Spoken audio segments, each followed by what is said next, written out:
प्रधानमंत्री बदल दो। इस देश में समस्याओं की जड़ इस देश का प्रधानमंत्री है। आज की डेट में इस देश में जो भी समस्या है, देश में प्रधानमंत्री है और देश में गृह मंत्री है। देश का विकास हो रहा है। हाँ, समस्या कौन सा विकास हो रहा है? सड़कों का पैमाना हुआ, 179 देशों का सर्वे हुआ कि किस देश की सड़क कितनी अच्छी है। भारत की रैंकिंग 51, यानी खराब सड़कों में भारत की सड़कें गिनी जाती हैं। ये सड़कों का पैमाना, विकास का पैमाना।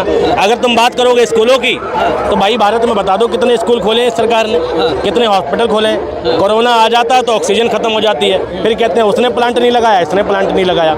यूनाइटेड अरब स्टेट में हिंदू मुसलमान नहीं होता, ठीक है, लेकिन इंडिया में हो रहा है। ठीक है, अरब से तुलना करेंगे और अरब का इंफ्रास्ट्रक्चर नहीं पता है। ठीक है, भारत में ये बताओ डॉलर कितना हो गया, कितने रुपए का हो गया, कौन सी तरक्की हो रही है?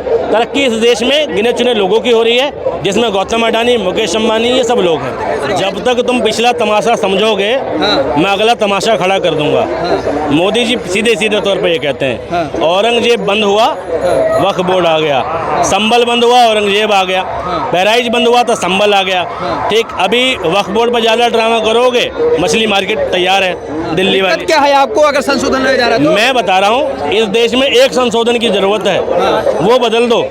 इस देश में तमाम संशोधनों की जरूरत ही खत्म हो जाएगी। क्या है ऐसा? रिकॉल द इलेक्शन, प्रधानमंत्री बदल दो।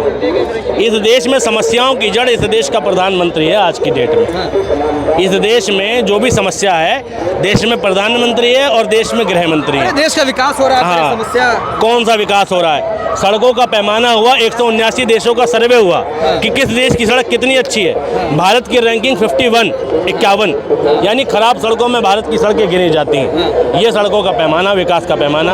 अगर तुम बात करोगे स्कूलों की, तो भाई भारत में बता दो कितने स्कूल खोले हैं सरकार ने, कितने हॉस्पिटल खोले हैं। कोरोना आ जाता है तो ऑक्सीजन खत्म हो जाती है, फिर कहते हैं उसने प्लांट नहीं लगाया, इसने प्लांट नहीं लगाया। यूनाइटेड अरब स्टेट में हिंदू मुसलमान नहीं होता, ठीक है, लेकिन इंडिया में हो रहा है। ठीक है, अरब से तुलना करेंगे और अरब का इंफ्रास्ट्रक्चर नहीं पता है। ठीक है, भारत में ये बताओ डॉलर कितना हो गया, कितने रुपए का हो गया, कौन सी तरक्की हो रही है? तरक्की इस देश में गिने चुने लोगों की हो रही है, जिसमें गौतम अडानी, मुकेश अंबानी, ये सब लोग हैं। अरे कह रहे जो अवैध कब्जा था, गरीब मुसलमानों को फायदा नहीं हो रहा था, उनको फायदा मोदी जी पहुंचाएंगे आप? हाँ, ठीक वैसा ही फायदा होगा जैसा 15 लाख मिलके हुआ। जो दिल्ली में 2500 रुपये महिलाओं को मिले और फायदा हुआ ना, वही वाला फायदा वक्फ बोर्ड से होगा। मुझे एक बात बताओ, वक्फ बोर्ड संशोधन की जरूरत थी, मैं मानता हूँ। क्या हिंदू मंदिरों में जितनी ज़मीनें हैं उनमें संशोधन की ज़रूरत नहीं है?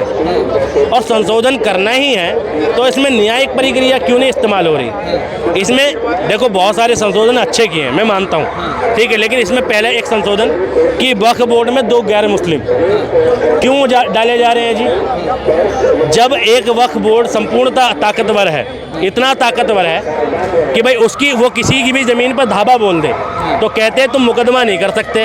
वक्फ के ट्रिब्यूनल कोर्ट में ही मुकदमा चलता है, वक्फ ही सर्वे करता है और वक्फ ही डिसीजन देता है। प्रक्रिया वही होती है मगर करता वक्फ है ना। इसके बावजूद भाई ताजमहल को तेजो महल कहकर कोई गंगा जल चढ़ाने निकल पड़ता है, वक्फ की प्रॉपर्टी।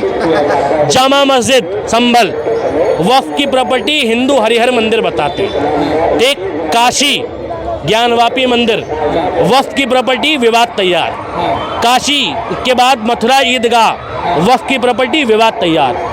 वक्फ इतना ताकतवर है, इसके बावजूद वक्फ अपनी मस्जिदें नहीं छुड़ा पा रहा। जब वक्फ कमज़ोर होगा तुम वक्फ की कुछ भी सुनोगे।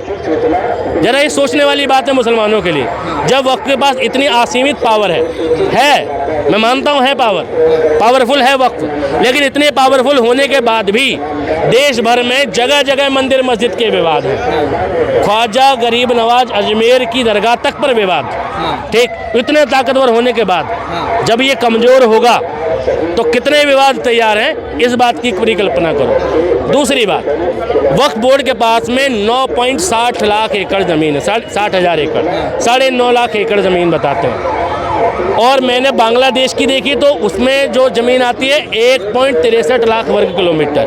ठीक, और वक्फ बोर्ड के पास लगभग 3 बांग्लादेश बनाने लायक ज़मीन है। तो ये मुसलमानों के लिए सोचने की बात है कि मुसलमानों की एक तंजीम जिसको वक्फ बोर्ड कहा जाता है, उसके पास इतनी बड़ी ज़मीन थी, ठीक, इतनी बड़ी ज़मीन थी जिससे 3 बांग्लादेश जैसे छोटे छोटे देश बन सकते हैं। उस वक्फ बोर्ड ने तुम्हारे लिए कुछ नहीं किया। आज मुसलमानों के कम से कम 5% आबादी है ईसाइयों की, 5% भी नहीं, शायद 2% ही हिंदुस्तान में, ठीक। उनकी ईसाई मिशनरी के 50 स्कूल मिल जाते हैं एक ज़िले में, वक्फ बोर्ड के नहीं है। तो इतनी ज़मीन होने के बावजूद तुम्हारी कौम सड़कों पे भीख मांग रही है, तुम्हारी कौम सड़कों पे मारा मारी कर रही है, तुम्हारी कौम बिहार से, बंगाल से, मद्रास से दिल्ली कूच कर रही है। तुम्हारी कौम का हाल इतना बुरा है कि तुम इस देश में दलितों के बाद सबसे ज़्यादा पिछड़े माने जाते थे, आज दलितों से भी आगे हुए पिछड़ेपन में। तुम्हारी कौम में सबसे ज़्यादा अनपढ़, तुम्हारी कौम में सबसे ज़्यादा गरीब। तो यानी कि वक्फ बोर्ड की जिम्मेदारी जिन लोगों पर थी, उन लोगों ने कौम की रहबरी के लिए कोई काम नहीं किया, ये सच है।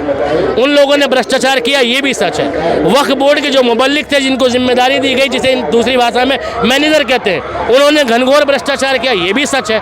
लेकिन मैं ये जानता हूं कि अगर मेरा भाई गलती करे तो मैं अपने भाई की गलती को सुधारने के लिए क्या करूं?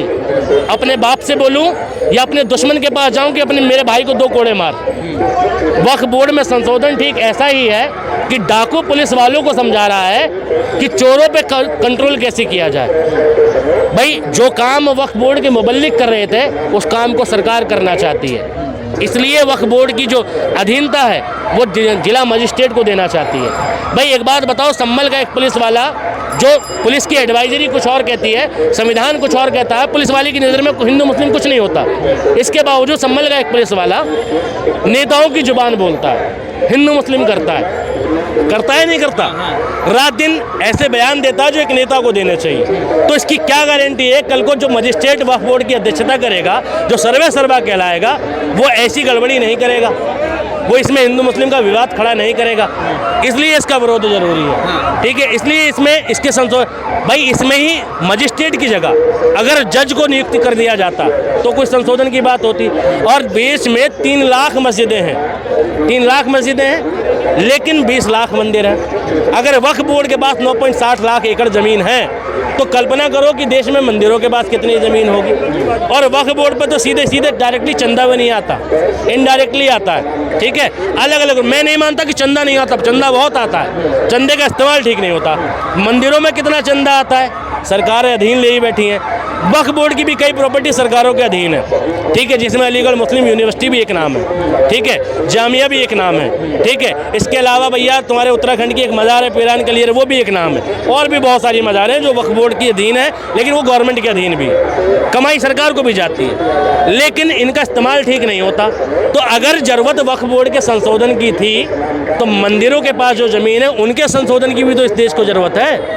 इस देश का 80 करोड़ हिंदू सड़कों पे मारा फिर रहा है। अगर 25 करोड़ मुसलमान की हालत गरीब गुरबा है तो इस देश में 55 करोड़ हिंदुओं की हालत भी गरीब गुरबा है।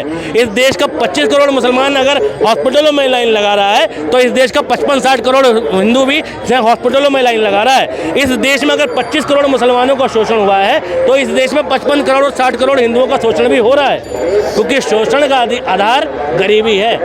और गरीबी बढ़ाने में मोदी जी का भरपूर योगदान है। मोदी जी ने रोजगार के अवसर पैदा नहीं किए, नतीजा गरीबी बढ़ी। मोदी जी ने इस देश में महंगाई पर कंट्रोल नहीं किया, नतीजा गरीबी बढ़ी। आज आप गरीब हैं, आपके कपड़े धुले हुए नहीं है, गंदे हैं, थाने में अपनी शिकायत लेकर चले जाना। एक थाने का छोटे से छोटा कांस्टेबल आपसे तमीज से बात नहीं करेगा, आप एक कपड़ों की स्थिति को देखकर, और ये बिल्कुल प्रैक्टिकल बात बता रहा हूँ, आपके पहनावे के हिसाब से पुलिस वाला बात करता है। एक डॉक्टर के पास चले जाओ सरकारी में, अगर आपका स्टैंडर्ड ऑफ लिविंग ठीक है तो सरकारी हॉस्पिटल का डॉक्टर भी तमीज से बात करता है। लेकिन वही आपके कपड़े फटे हुए हैं तो आपके सामने डॉक्टर भी तमीज से बात नहीं करता। तो शोषण होता है गरीबी के आधार पर, और मोदी जी को काम करना चाहिए इस देश की गरीबी के लिए।